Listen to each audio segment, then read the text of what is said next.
Perkenalkan, nama aku Nila Putusumi Diantari dari SMP Negeri 3 Negara. Pada kali ini, aku akan menceritakan cerita rakyat yang berjudul Bawang Putih dan Bawang Merah. Oh iya, apa kalian sebelumnya sudah pernah mendengar cerita ini? Kalau belum, ayo duduk rapi-rapi dan dengar aku bercerita. Pada suatu hari, hiduplah seorang gadis yang bernama Bawang Putih. Bawang Putih ini hidup dengan ayahnya. Dia tidak mempunyai ibu karena ibunya meninggal karena kena penyakit keras sehingga merenggut nyawanya. Bawang Putih ini memiliki sifat yang lembut, baik, suka menolong, dan rajin. Dia begitu rajin membantu ayahnya di rumah. Pada suatu hari, ayahnya menikahi seorang janda yang mempunyai satu anak perempuan yang bernama Bawang Merah. Bawang Merah ini memiliki sifat yang jahat, licik, suka menyuruh-nyuruh orang.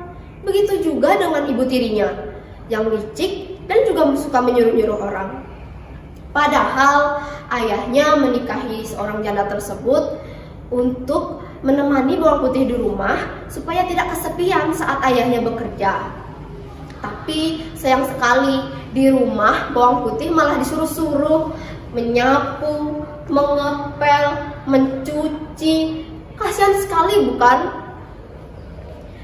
Dan pada suatu pagi saat Bawang Putih masih tidur lelap, ibu tirinya dan Bawang Merah datang ke kamarnya dan mengetuk pintunya begitu kuat. Duk, duk, duk, duk, duk. Lalu pintu pun terbuka.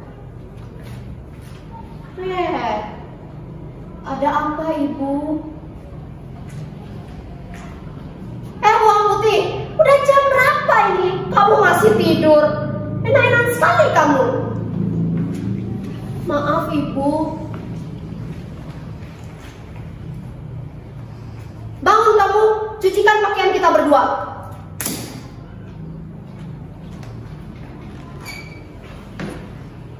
Baik, Ibu. Dan Bawang Putih pun pergi ke sungai untuk mencuci pakaian ibunya dan kakaknya. Sesampainya dia di sungai, dia pun mulai mencuci bajunya dan sambil bernyanyi sedikit nyanyian kecil.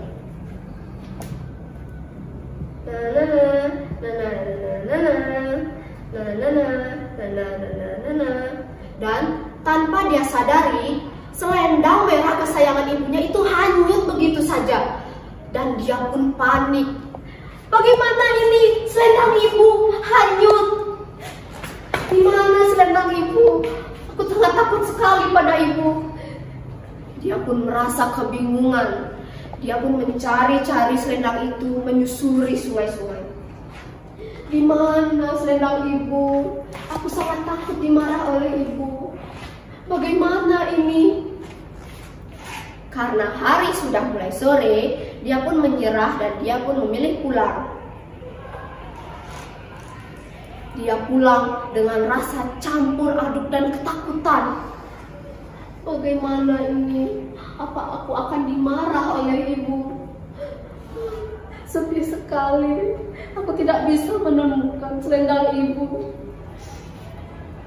Sesampainya dia di rumah, dia pun mengetuk pintu. Tok, tok, tok, tok. Ibu, aku sudah pulang. Masuklah dia dan dia memberitahu ibunya bahwa selendang merah kesayangan ibunya itu hilang. Ibu, maafkan aku. Selendang merah kesayangan ibu hanyut di bawah arus sungai. Aku tidak sengaja melakukannya, Ibu. Bagaimana kamu ini? Bisa-bisanya menghilangkan selendang kesayangan ibumu ini. Maafkan aku, Ibu. Aku tidak sengaja melakukannya. Pokoknya sekarang kamu cari selendang itu sampai dapat. Kalau tidak dapat, kamu tidak usah pulang ke rumah. Baik, Ibu. Lalu dia pun pergi ke sungai lagi untuk mencari selendang kesayangan ibunya dengan rasa yang sangat sedih dan takut. Apakah selendangnya akan ketemu? Aku sangat takut pada ibu jika tidak menemukan selendang itu. Dia pun menyusuri sungai begitu jauh.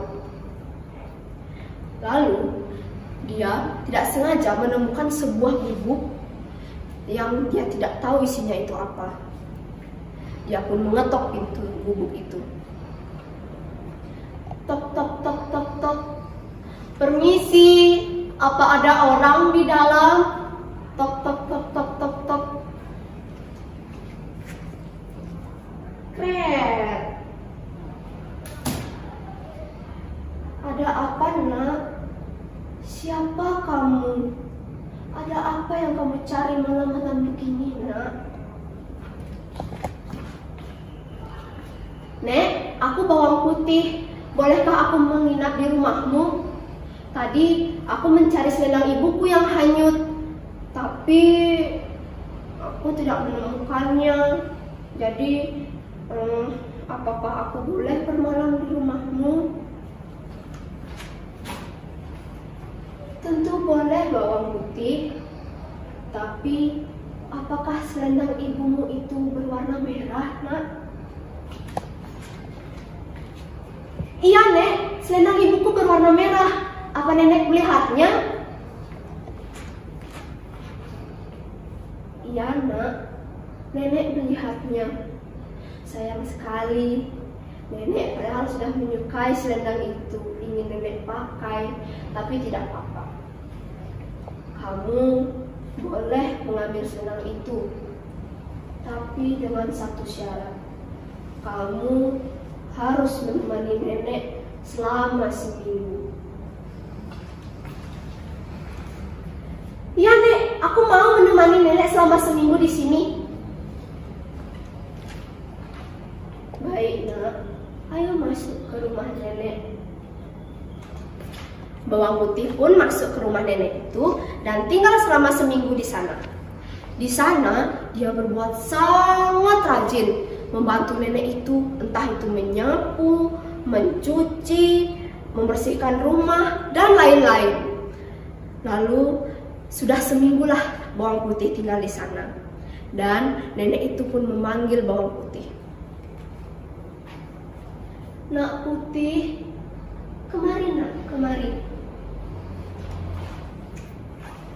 Ada apa, Nenek? Sesuai dengan janji Nenek, hari ini adalah hari terakhir kamu tinggal di sini. Kamu boleh membawa pulang selendang merah itu. Sebentar ya, Nenek akan mengambilkan selendang itu.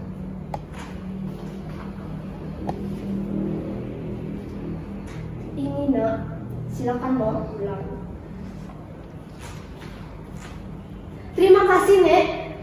Terima kasih telah menemukan selendang ini. Sama-sama, Nak.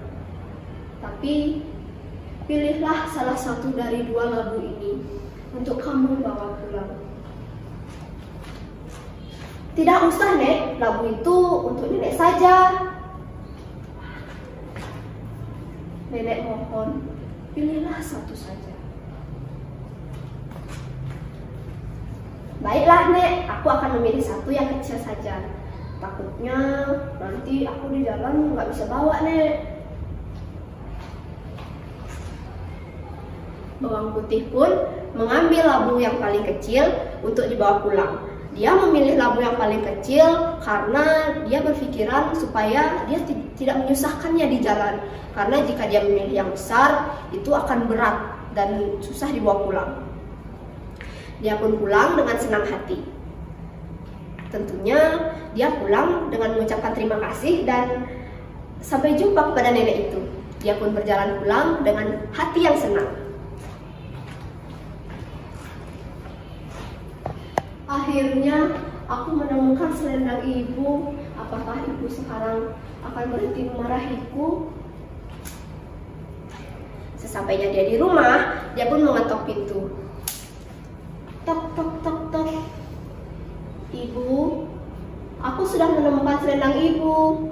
Tolong bukakan aku pintu, ibu. Dan ibunya dan kakak tirinya pun membukakan dia pintu. Keren. Mana? Sini selendangnya. Ibu tirinya pun mengambil selendang itu. Lalu dia melihat bawang putih membawa labu. Tapi ibunya berusaha tidak menggubris labu tersebut. Masuklah mereka ke dalam rumah. Dan bawang putih membuka labu yang diberi nenek itu di meja. Dia pun mulai membelah labu tersebut. Dan betapa terkejutnya dia bahwa di dalam labu tersebut berisikan emas dan berlian yang begitu banyak. Emas dan berlian itu sangat cantik. Dia terkejut dan berseru, "Ya Tuhan, ini labu ajaib. Di dalamnya terdapat emas dan berlian yang begitu cantik. Aku sangat senang." Begitu kata bawang putih. Tetapi sangat malang nasib bawang putih. Seruan dia didengar oleh ibu tirinya dan kakak tirinya. Lalu mereka berdua pun menghampiri bawang putih. "Hei bawang putih, dapat dari mana kamu labu itu? Bisa-bisanya kamu mengambil labu itu. Sini bawa." Kakak tirinya pun merebut labu itu. Dan bawang putih pun hanya bisa terdiam. "Jangan, Kak." Tapi bawang merah pun tidak mendengarkan apa yang dikatakan bawang putih. Sekalipun bawang putih menangis. Setelah itu dia berseru ke ibunya, "Ibu, lihatlah. Berlian dan emas ini sangat cantik, bukan?" Lalu muncullah ide jahat dari bawang merah. Apakah aku harus mengikuti bawang putih untuk menyusuri sungai dan ke gubuk itu menginap selama seminggu dan aku mendapatkan emas dan berlian? Dan benar saja, bawang merah pun keluar rumah dan berlari ke gubuk itu. Aku akan sampai ke gubuk itu dan kaya mempunyai banyak emas. Sampailah bawang merah di gubuk itu. Dan dia mengetuk pintu. "Tok tok tok tok. Ada orang nggak sih di sini? Keluar!" Bawang merah berseru seperti itu. Dan nenek pun keluar. Ada apa, Nak? "Nek, aku mau nginep di sini seminggu." "Oh, boleh saja." Lalu bawang merah pun tinggal di gubuk itu bersama nenek itu. Tapi kelakuannya sangat berbanding terbalik dengan bawang putih. Bawang putih di gubuk itu kan dia rajin, dia membantu nenek itu, menyapu, mengepel, membersihkan rumah, mencuci dan lain-lain. Tetapi berbeda dengan bawang merah. Bawang merah hanya malas-malasan. Dia bangun siang, tidak pernah membantu nenek, hanya memberantakan rumah. Sangat kebiasaan buruk, bukan? Lalu nenek tersebut hanya bisa geleng-geleng kepala melihat kelakuan bawang merah. Dan nenek itu berkata dalam hati, "Anak ini begitu malas. Aku sangat kasihan melihatnya." Tibalah hari terakhir dia tinggal di sana. Dan bawang merah berseru kepada nenek itu, "Nek, nenek di mana sih? Nek, nenek." Dan nenek itu pun muncul dari belakang rumah. "Ada apa teriak-teriak, Nak? Hari ini udah hari terakhir bawang merah tinggal di sini. Mana labunya?" "Baiklah, ambil dan pilih labu yang di depan rumah. Pilih salah satu saja." Oke.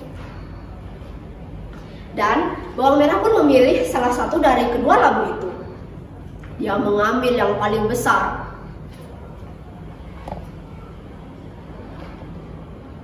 Dia pun langsung berlari tanpa mengucapkan terima kasih dan berpamitan pada nenek itu.